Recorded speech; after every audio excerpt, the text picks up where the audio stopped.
This is the White Coat Investor Podcast, where we help those who wear the white coat get a fair shake on Wall Street. We've been helping doctors and other high-income professionals stop doing dumb things with their money since 2011.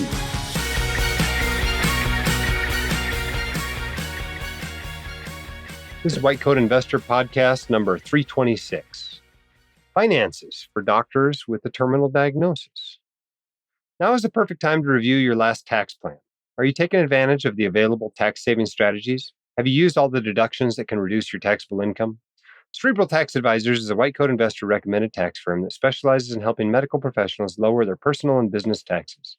Their services are flat rate, and they focus on their clients' return on investment. To learn more or schedule a free consultation, visit www.cerebraltaxadvisors.com.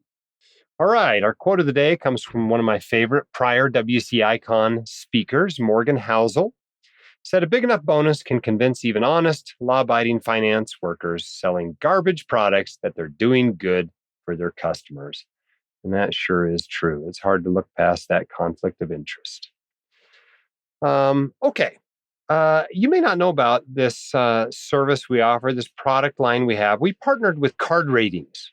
This is a credit card rating company, and they have a landing page with filters that allow you to sort through the various card types.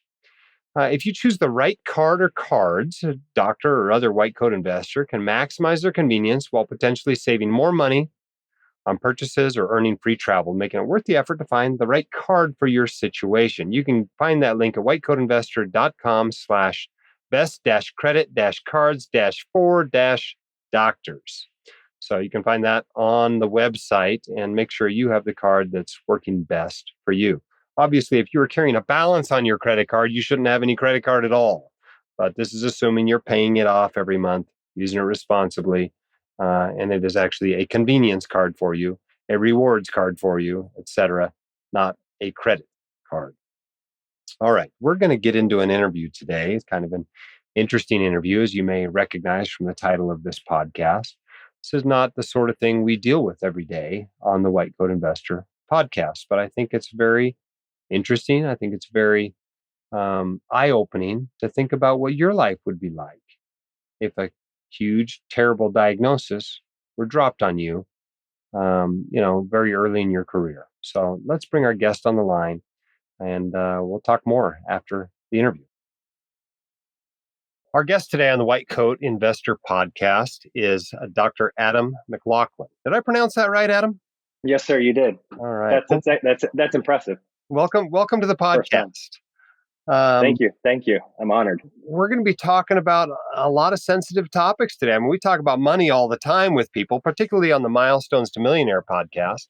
But we're not only going to be talking about your money, we're also going to be talking about your health today. So it's kind of a little bit of a double whammy. And I want to thank you right at the beginning for being willing to come on and being so accessible and so vulnerable, and to be willing to share your experience that I think will help a number of people out there. I think it'll help everybody out there, but I'm sure there are a few people that it's going to help a lot.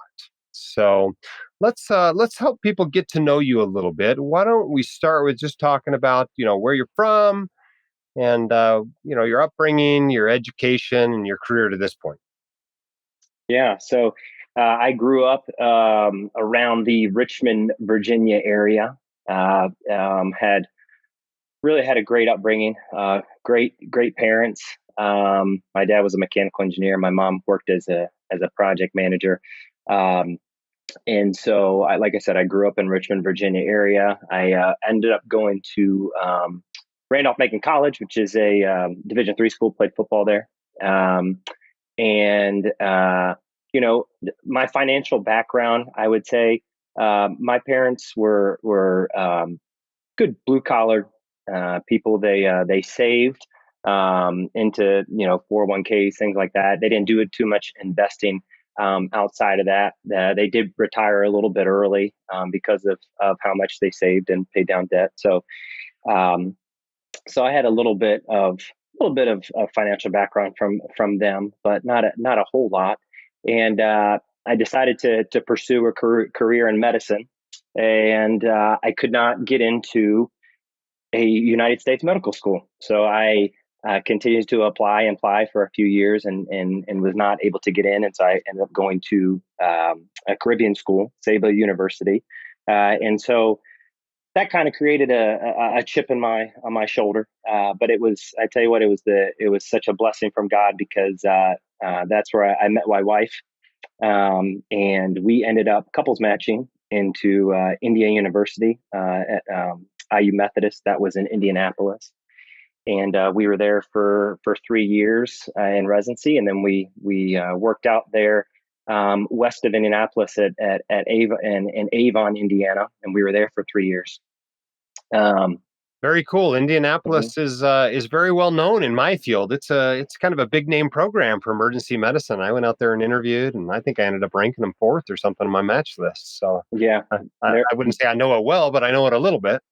yeah, they're a great program out there. Yeah, the ER program, the people, the residents I met there, they were awesome. So still have some friends from that program, which is good. Cool. So what did you guys train in?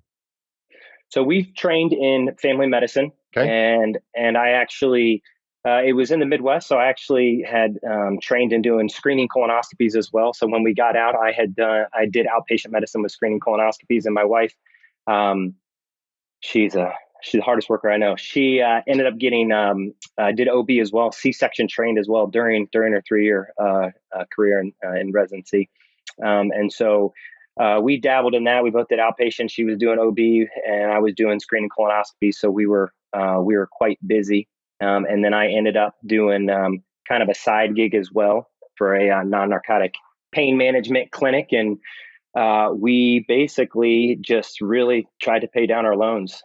We took probably about half our salary, or we took a full salary from residency and started paying down our loans. Even before residency, we took a job at a bar, at a golf course, at a bar, and all the money that we saved before residency, we threw into our loans. And then basically 10 months out of residency, we had paid close to about $400,000 worth of loans. After Let's about go back to how you got the loans. You mentioned that you applied several times. I don't know if she had the same story. That often means there's like a post back, there's some more degrees, there's some more debt. And then I don't know of any Caribbean medical school that's particularly cheap. So tell us correct. about the debts you guys had. Yeah, correct. I did like you just said, I did a post-bac program at BCU. That was in Richmond. I still had a little bit of undergrad loans, but my parents pretty much knocked those all out for me. And basically, luckily, SoFi was a huge lender that I had used, because I was coming out of medical school. I had about 10, I think 11% was the interest rate on my loan, and so luckily I You found couldn't SoFi. get federal loans, or why was it 11%? Correct. Mhm. Could not get federal loans. Being from a Caribbean school, finally SoFi was able to pick up those loans. I got them down to I think it was about around 5%. So I had about, let's see, a little over $300,000 worth of loans. My wife was a little bit luckier than I. She had only about 60,000. So her family helped her out quite a bit, a little over that. So like I said, we had a little under $400,000 total worth of loans together. Okay. And you paid them off in how long out of residency? So it was about 10 months, 10 months Wow. out of residency. Wow. Correct. What Yeah. percentage of your income was going toward that? Quite a bit. I would probably like maybe 70% of it. And, Yeah. we got our, at Indiana University, we would get a stipend from residency every year, which they don't do that anymore. And when we signed on, we got $10,000. In the second year, we got 5,000. Third year of residency, we got another 5,000. So we just took all that money and we threw it into our loans. We also, when we signed on with the hospital-based system, they gave us a stipend each month, and we took all that money, didn't spend it, and threw it right into the loan. So we were pretty aggressive with it. Yeah, clearly you were inspired by something to do all this. What you mentioned, you found the white coat investor before we started recording. You mentioned as an MS4, I think. Was that the impetus, or what Yeah, caused you to do this? I mean, this is very unusual, right? it was that, along with when I realized how much interest I had to pay on my medical school loans, and it just lit a fire underneath me, and I was handing out your book left and right to all my residency friends to get into this. And of course, most doctors are not the most financial savvy, so I was Oh, trying to preach it you to them. noticed, did you? Yeah, just a little bit. So All right. Well, that would make for an excellent milestones to millionaire episode. But you're not yeah, on the milestones to millionaire podcast. You're on the regular White Coat Investor podcast. And the reason why is because something else happened to you in your life. You want to tell us about what happened to you a year or two ago? absolutely, yes, sir. So first and foremost, I want to thank my Lord and Savior Jesus Christ. He's been a blessing to me, in this actual diagnosis that I'm about to talk about is actually just an absolute blessing as well. My wife has been a rock in this, and I wouldn't be anything, I wouldn't be here without her. So she's the hardest working person I know. And but basically, what had happened is I actually had identical twin boys. This was September 2020. We were working as a hospital-based system. My wife, she ended up having preeclampsia. She delivered, I think it was about 32 weeks.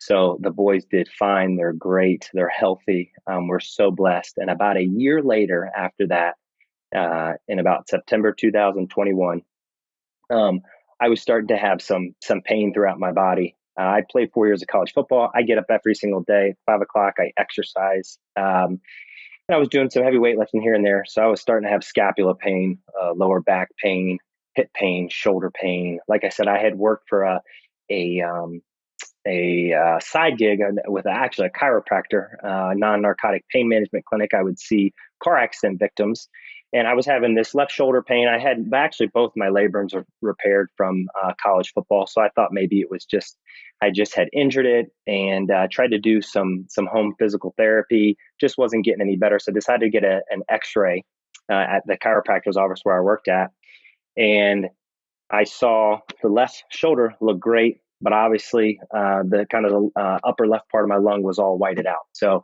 I wasn't quite sure what was going on. And when I kind of thought back to it, I was starting to have a lot of fatigue after work. But listen, I was working full time. I was working a second job, and I was raising two twin boys. So I was like, this is normal. But it got to the point where I would get on the floor after playing with the boys, and it took every strength of me just to kind of get up. So I started to think maybe something's going on. So, like I said, luckily working for a hospital-based system, I was able to get in contact with a pulmonologist right away. I ended up getting an X-ray right after that shoulder X-ray, which showed a huge mass in my right upper lobe of my lung. And after doing some more testing, I had lymph node biopsies, MRI of the brain, PET scan, all that good stuff. I basically found out that I had stage 4 adenocarcinoma of the lung, and it had an EGFR mutation, which is a huge blessing. Actually, I had found that mutation out when my wife and I were interviewing for a private practice job in Virginia that we're currently doing right now. So during the interview process, I found out that I had the mutation, which was a blessing. And so the cancer had spread, had about 9 tumors in the brain. I had lesions all up and down my spine, my scapula, my rib, my thyroid, kind of all over. Luckily, like I said, I have the EGFR mutation, and so far I have been taking just a daily pill, $17,000 a month medication that I take daily. It's just it's a basic kind of like a receptor type blocker medication, and have not had to go under any type of chemo or radiation. They did want to do gamma knife radiation on my brain. I didn't want to do that at that time. I'm glad I had not. And so I've been taking this medication day in and day out. I have not had a single side effect from this medication. My diet is very, very rigorous. I am on a ketogenic diet. I do quite a few things outside of probably traditional medication. I do cold therapy and ice plunges and ice baths and saunas, and I do 24-hour intermittent fasting. So I do quite a bit of things. I'm up every single day, 5 o'clock, in prayer and scripture, and also exercising every single day, and preaching this to my patients. As a doctor, we're not always on the other side of the chair talking with a patient. And so it's really opened my eyes, and it's really helped me be a better physician and more compassionate physician, as well too. All right. So like, So let me interrupt you for just a minute.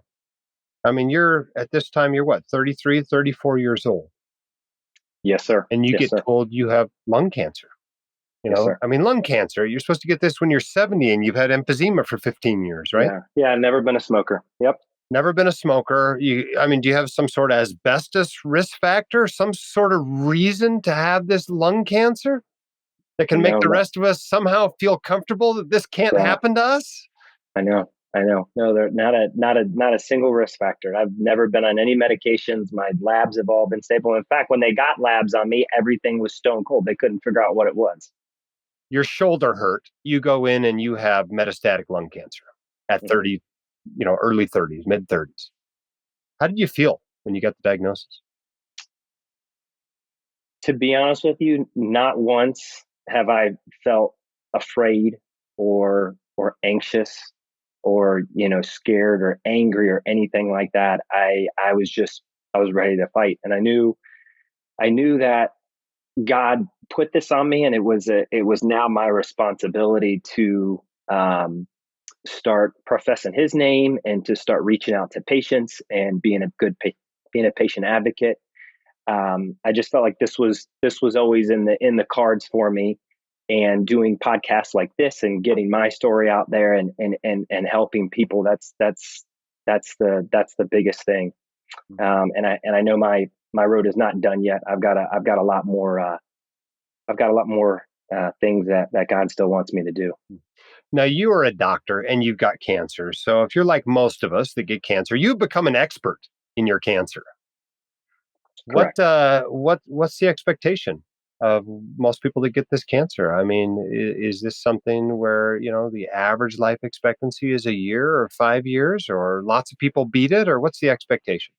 Yeah, definitely. Expectation is less than a year, but these new medications that they keep coming up with, um, and the diet plan. I think that's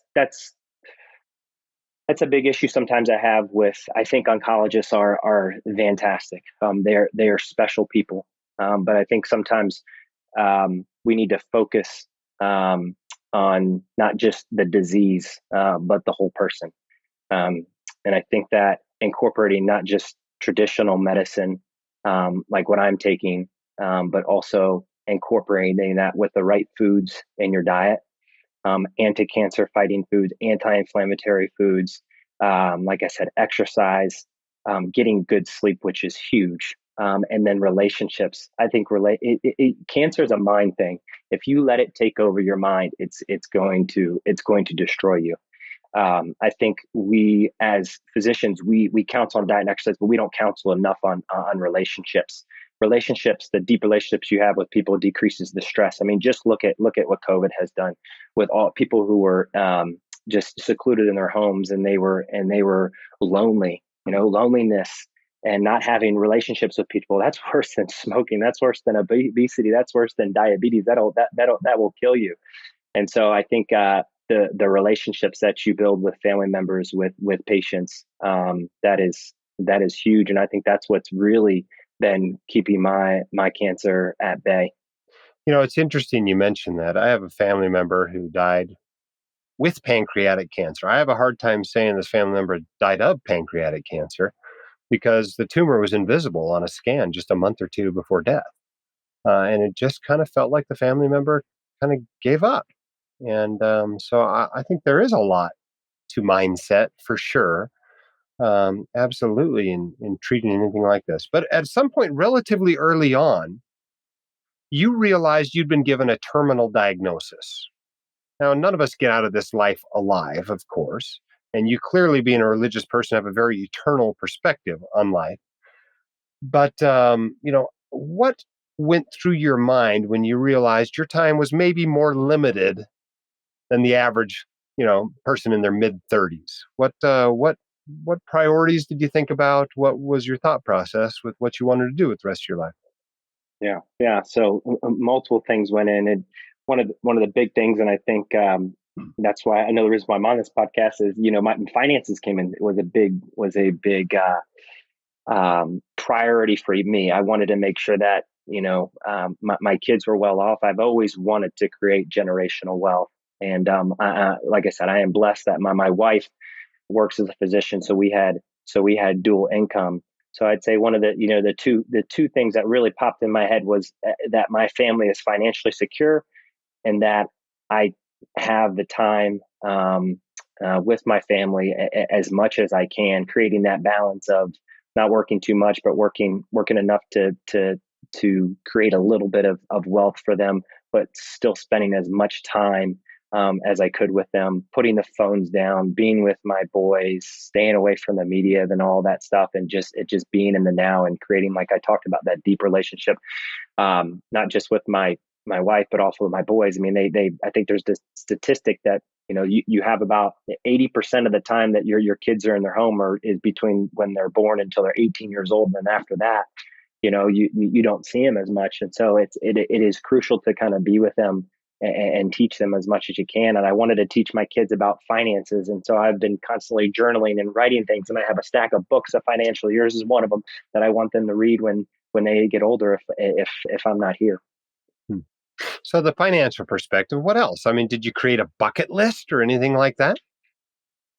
I don't think I created necessarily a bucket list, because I didn't let my mind get to that point. I knew that I was going to be here for the long run. I just felt it. It just lit a fire under my butt to be healthier, and to keep my mind in the now, and just keep that stress level, those cortisol levels, as low as I could, by kind of all the things that I talked about. And I assume you're getting periodic scans from time to time. And how are things going? Is it progressing? Is it getting better? Is it pretty stable? How's the cancer doing? Yeah, God is good. I get scans every 3 months. I typically get a brain MRI, and then I get a CT scan of the chest, and I get lab work done.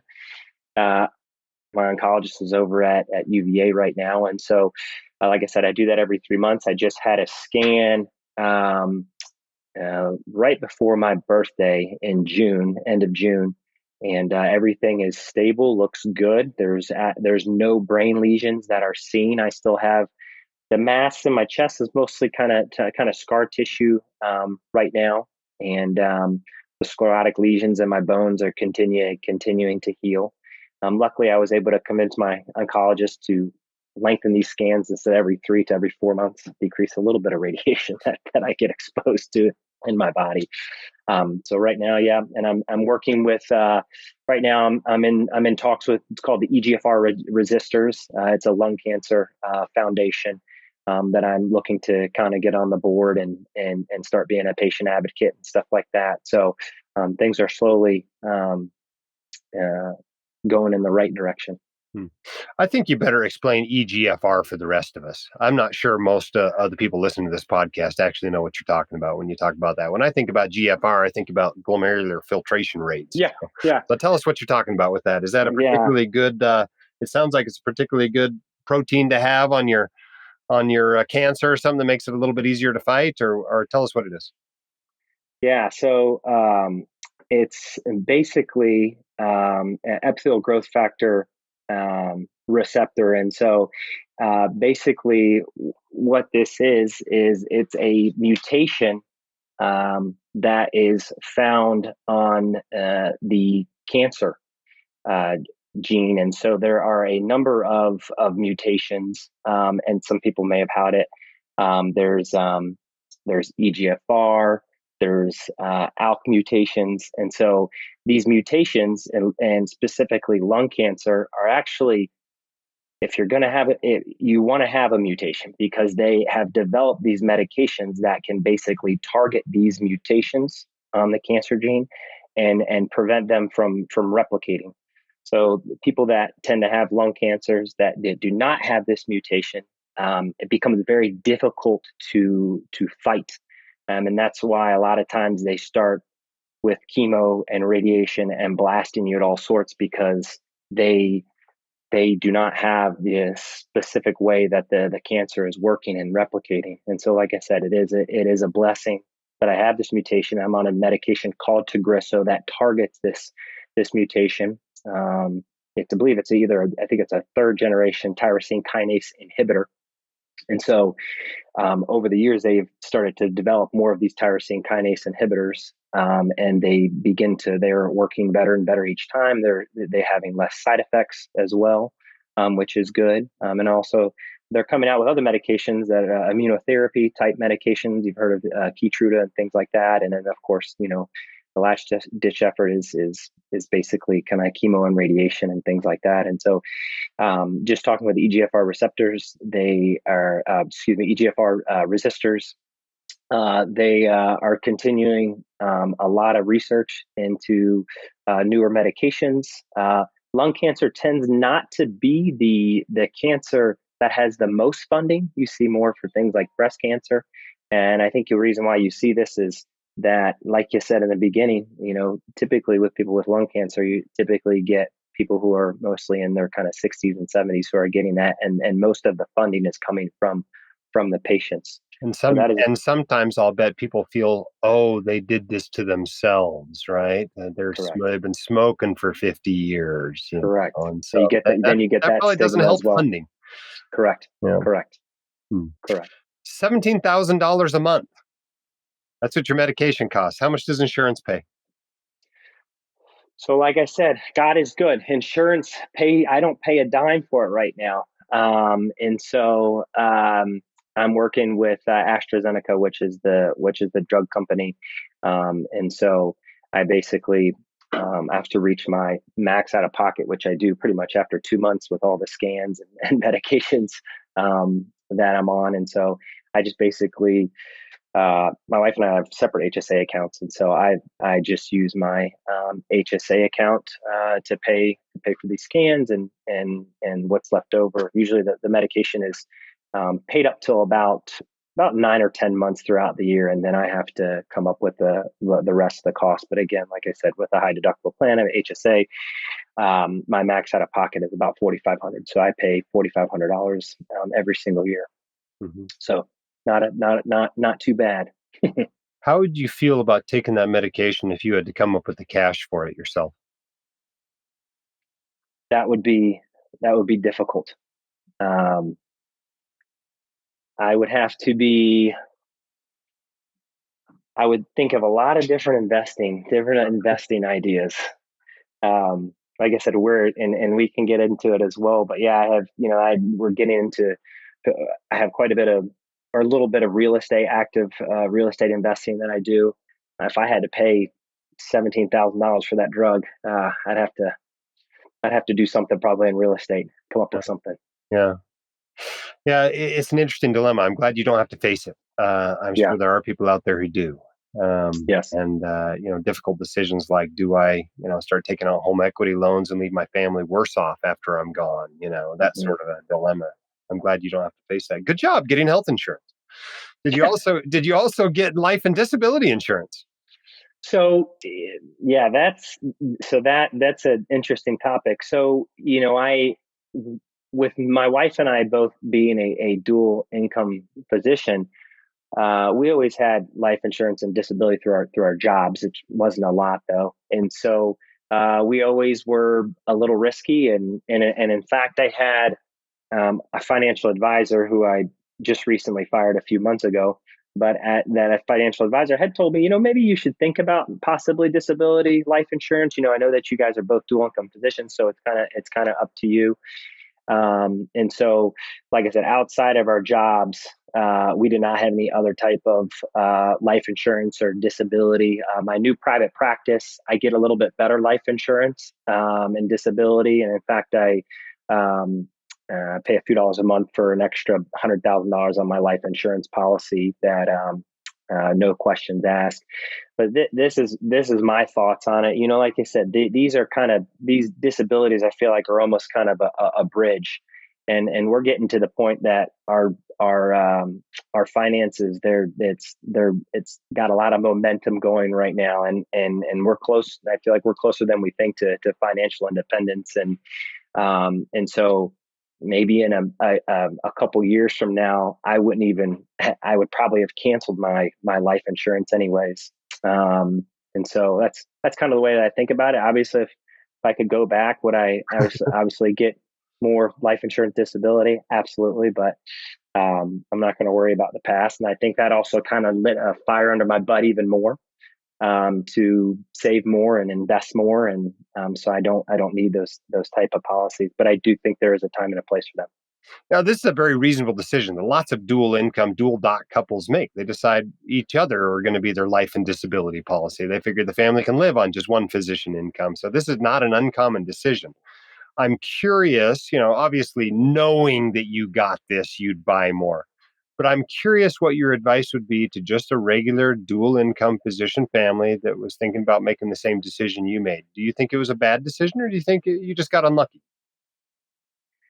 I don't think it was a bad decision. I think it all depends on what type of dual physician income you're talking about. I think if it's a dual physician income that are not saving, we probably save realistically probably 50 to 60% of all of our income. And I think if you have a dual physician income that is maybe only saving 10% or something like that, then it's going to take them longer to reach financial independence, meaning they're going to have to work longer. And so then at that point, I would say then you'd probably need some disability insurance, life insurance, things like that. But I think it's a conversation between you and your spouse. If you guys aggressively save and you're both physicians, then it's a conversation you guys have and come up with. But I think everybody's situation's a little bit different. I like I said, I still don't regret it. I don't. I think that just puts bad thoughts in my head. And so I think if anything, it like I said, it was a blessing because it kind of fired me up even more. Yeah. Blessing in disguise. Now, clearly, financial independence and early financial independence is really important for you. It sounds like it was important before you had your diagnosis. Is that correct? What was your career plan, your financial independence plan before you were diagnosed?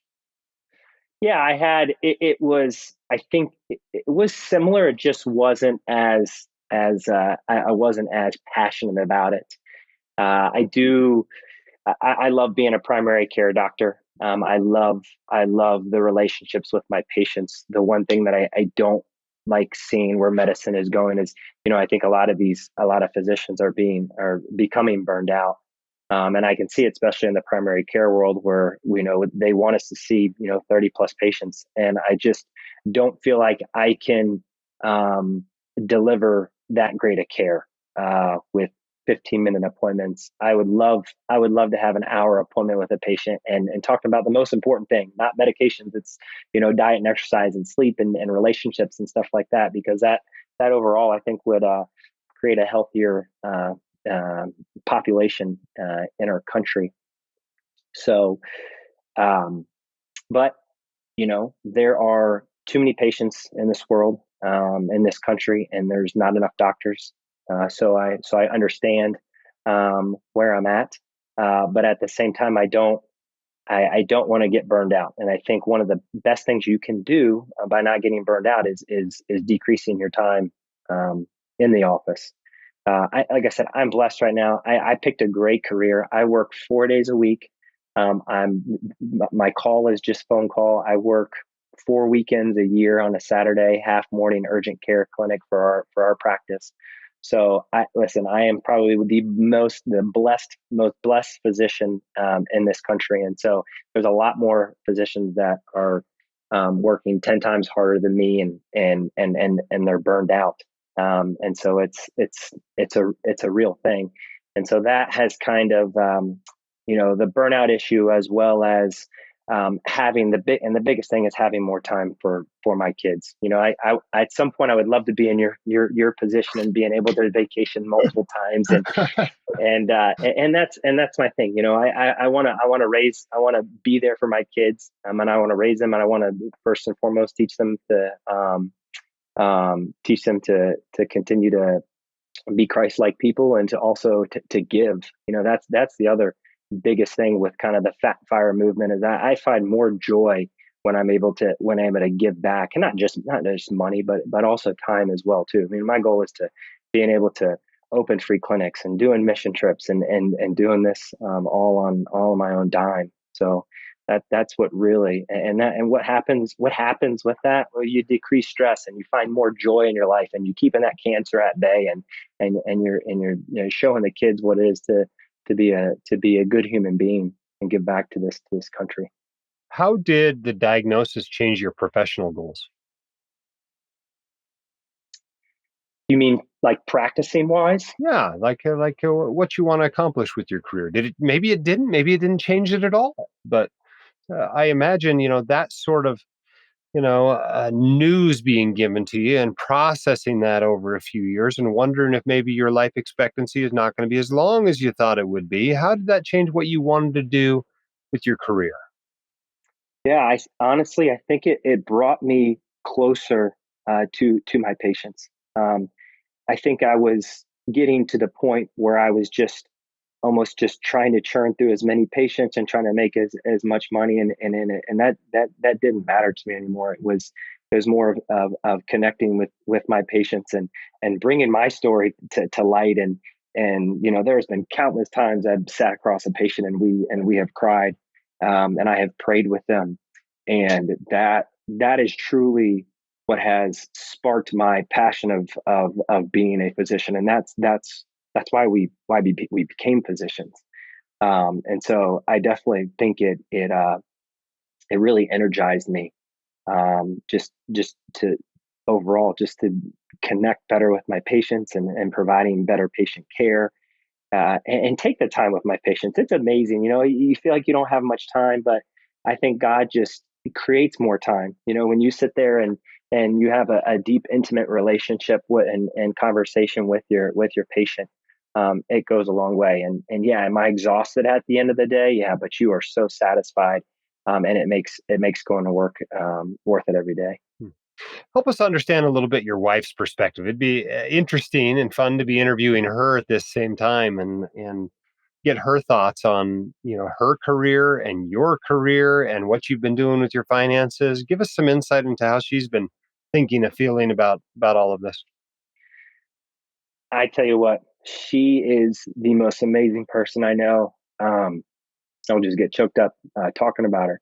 But I think what happens is that people don't understand that the spouse or the partner who doesn't have cancer, that's the one that they have the harder position. They have the harder role, and the reason why is because they don't know what the other one is going through. They don't know when that person is having pain, or a lot of stress in their life, or what is going through their mind on an everyday basis. She wasn't in those, when I had a bronchoscopy and when I had my lymph node biopsies and I go to my scans every 3 months. Does she come with me? Absolutely, every single time, but she's not sitting there in that scan with me. And so they don't know what's going through your head. And so I think that the spouse has it 10 times harder. And I don't, I think God gave it to me and not to her, because I don't think I could be in her role. We could not switch roles at all. And I think we work amazing as a couple when it comes to finances. I think there are too many couples in this country that don't even talk about finances. They have separate bank accounts, and I think when you become married, you are one person, and so we talk about finances daily. I am more of kind of the investor in the day to day stuff, or I should say more of kind of the long term stuff. And she enforces it. She is the saver.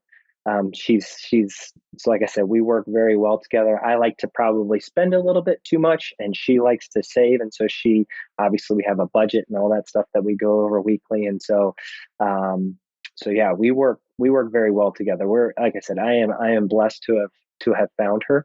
And so yeah, I think that it also can be difficult too. I think money is one of the most common causes of divorce. So do we get in arguments about that? Yeah, that's part of life, but it's how you reconcile it. And I think, like I said, we work very, very well together as a financial couple. Hmm. So tell us a little bit about your finances and what you're doing to reach this, early financial independence. Obviously, you have a very high savings rate. Obviously, you guys are working hard and earning well. What are you doing with the money? Yeah. So, we have our regular employee 401ks. We did some side gigs, and we have some solo. We have each have a solo 401k. We actually had gotten a bonus from our current private practice employer. From the hospital, actually gave us the bonus, so we just took 20% of that and put that into because we were paid as a 1099 employee. So we took that and put in a solo 401k. We have 457Bs that we had with our hospital employee in Indiana. And of course, we have HSAs and our 529s for both of our boys. Virginia has 529 plan for tax benefits. And we have UTMA accounts for both of them. And then also we have a taxable account. Each month we throw money into a taxable account. Like I said, we each have our W-2 jobs, but we each do telemedicine on the side for a side gig. Like I said, we get paid as a 1099 employee for that. So we put money away in a money market fund where our emergency fund is at. We add to that a little bit each month so that we can make sure we have enough to pay taxes the next year, and also putting about 20% of our income from our 1099 into a solo 401k. And the taxable account that we're pretty aggressive. I think there's a time and a place for bonds. I'm more of I like ETFs, and so majority of our taxable account is in BTI that we put every single month, and we put money into our mortgage to pay down the house a little bit more, and then we also have a side real estate business as well.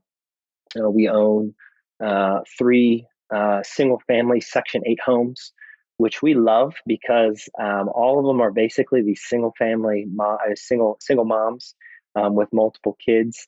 And we're kind of able to give back to them. And whenever they need a helping hand for something, whether it's a new dishwasher or something like that, we can kind of help out with that. It also gives us really good income. And then we also have two quadplexes in Indiana as well that we rent out to college kids. So we have property managers running those, obviously, since we live in Virginia. The two quadplexes, we were actually two first purchased properties.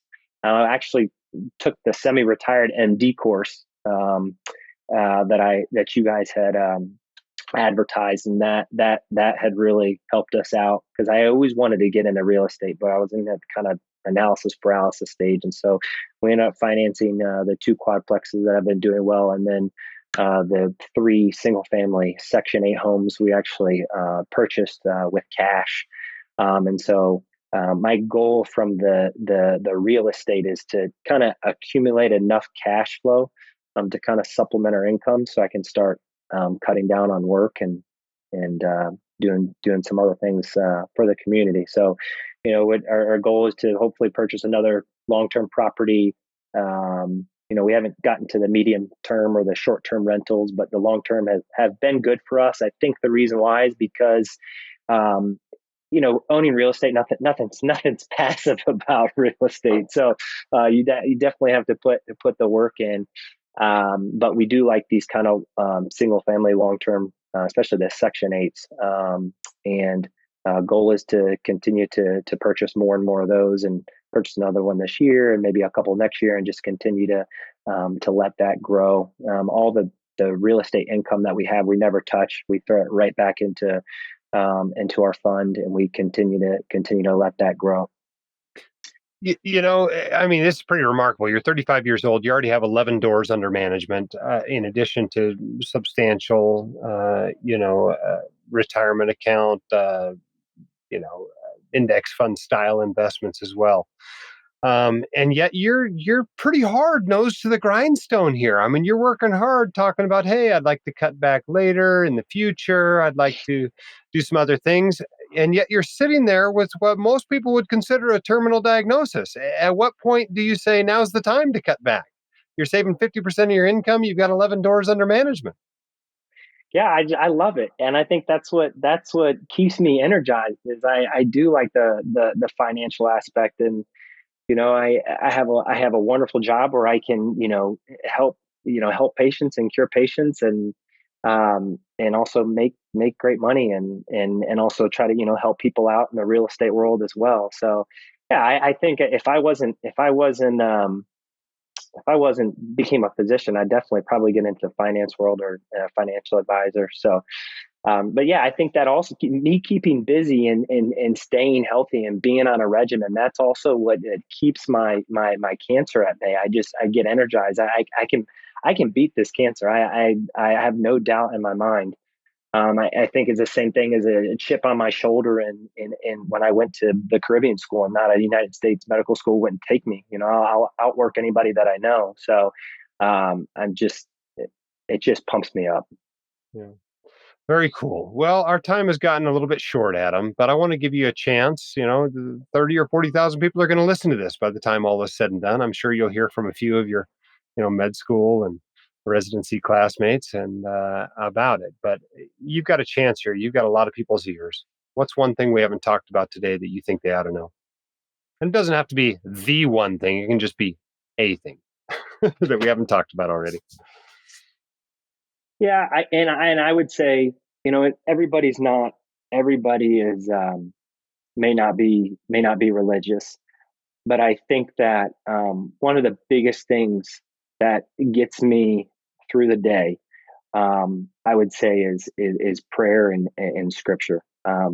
Developing that relationship with God is something that decreases stress and anxiety. We have too much stress and anxiety and depression in this world. I see it every other visit in my office. And the good Lord is there for you. And it's amazing the thousands of Bible verses on anxiety that people need to refer to. And like I said, this is something that we still talked about, but I do think it's a big thing is mindset. I think when you have that relationship with God, that transfers over to the relationship with your wife or your husband, and that translates over to your relationship with your kids, and your coworkers, and developing that strong mindset. I think goes into fighting off diseases and things like cancers, and even your financial situation. I mean, look at the Bible. There's over 2,300 different verses on finances in the Bible. God wants you to be financially independent. He does. He wants you to be able to use your knowledge and your finances, to give back to people and preach the word. So um, yeah. Very cool. Well, Dr. Adam Maclauchlan, thank you so much for coming on the White Coat Investor Podcast and sharing your life and your story. And hopefully we can use it to inspire others, particularly those who may have been given a cancer or other serious diagnosis, to live life to the fullest and to, maximize their finances in a way that will allow them to maximize their and the lives of those around them. So thank you so much for your time. Yeah, thank you, sir. I appreciate it. Thank you guys for all that you do too. You're amazing. Your entire team, and you guys have been a blessing. I appreciate it. All right. I hope you enjoyed that interview as much as Megan and I did. If you want to get a hold of Adam, he has offered to talk to you. If you're in a similar situation or just need someone to talk to, it'll be in the show notes as well. But he's more than willing to talk to you and help you with your perspective and share what's worked for him. So if that podcast really resonated with you, reach out to Adam, and he will be there for you. All right. That's a tough subject. I don't know what I would do. I've never been in a situation like that. My family has, thankfully, to this point, been very blessed with pretty darn good health. But that would be tough to decide how you want to live your financial life if you don't have a full financial life. Do you keep living just like you have been, and see, if you can't have a pretty normal financial life. Do you make changes immediately? Do you quit work immediately? Do you go out on disability? Do you start working down your bucket list? What do you want to do if you're in that situation? I think it's worth it, even if you're in perfect health, to at least sit back today, spend a little time thinking about how your life would be different if you were given a diagnosis where the average person with it lives for a year. Don't forget about that card ratings partnership we had. You can find that at whitecoatinvestor.com/best-credit-cards-4-doctors. And make sure you have the right card. I mean, if you're going to be spending the money anyway, you might as well be getting 2 or 3 or 5% cash back instead of 1% cash back. If you're into travel, you may benefit from one that gives you more either cash or points for travel. It can be worth the effort to make sure you're using the right card for your situation. Is it a small thing? Is it going to make you financially independent to have the right card? No. Does it get lots of people in trouble if they're putting money on cards and not paying it off every month? Absolutely. But it's worth taking a little bit of time to optimize even that spending portion of your financial life. Our partner for this episode, our sponsor, is Cerebral Tax Advisors. And if you're ready to make the most of your tax plan this year, Alexis Galati, the founder of Cerebral Tax Advisors, has more than 2 decades of experience in high-level tax planning strategies and multi-state tax preparation. She's also the author of Advanced Tax Planning for Medical Professionals, which has been recently updated with the 2023 tax rules and is available on Amazon. Medical professionals rely on Cerebral Tax Advisors for proactive tax planning strategies to help lower their effective tax rates and increase their wealth. Don't wait until it's too late to review your tax plan and potentially miss out on valuable tax savings. Visit www.cerebraltaxadvisors.com.